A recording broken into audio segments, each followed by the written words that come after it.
Pengurangan subsidi elektrik yang terbaru pada starting pada 1 Julai 2025 ni menjadikan elektrik semakin murah ataupun mahal sebenarnya.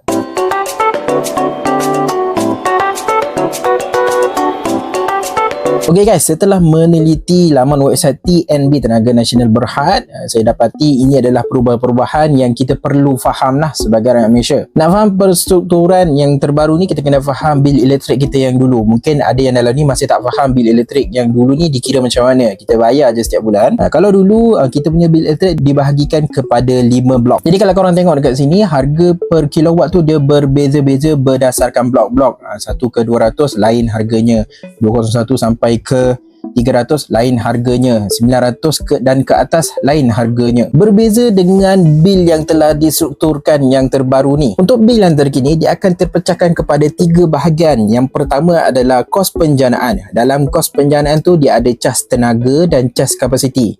Kemudian yang kedua, kita ada cas rangkaian. Yang ketiga ada cas peruncitan. Perbezaan yang ketara dekat sini adalah pada cas tenaga tersebut. So kalau cas tenaga dulu, kalau bahan api untuk hasilkan tenaga naik macam mana sekalipun, kita sebagai pengguna tidak akan menanggung kos tersebut. Sebab apa? Sebab disubsidikan. Tapi sekarang cas tersebut difloatingkan berdasarkan harga bahan api semasa dunia. Maknanya kalau bahan api naik, berkemungkinan cas tersebut akan naik juga. So sekarang ni tak ada subsidi langsung ke?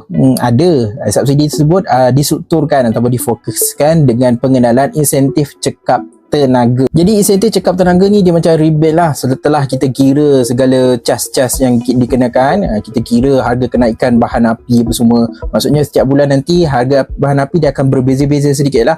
Kalau tinggi mahal bahan api, makin mahal lah bil kita pada bulan tersebut. Kalau rendah bahan api pada bulan tersebut, makin rendah lah harga elektrik kita. Dan selepas kita dah kira segala bil-bil tersebut, kita kira pula kepenggunaan kita punya elektrik. Jadi kalau lebih jimat kita guna, lebih banyak rebate yang kita boleh dapatkan. So kalau tengok dekat sini, kalau orang yang gunakan 300 kilowatt dan ke bawah dapat lebih kurang 22.5 sen rebate per kilowatt. So kita darabkan lah, contoh kalau rumah kita guna sebulan dalam 290 kilowatt sahaja pada bulan tersebut, kita darabkan 22.5 sen, itu adalah rebate yang kita boleh dapatkan yang akan ditolak terus ke dalam bil-bil setiap bulan.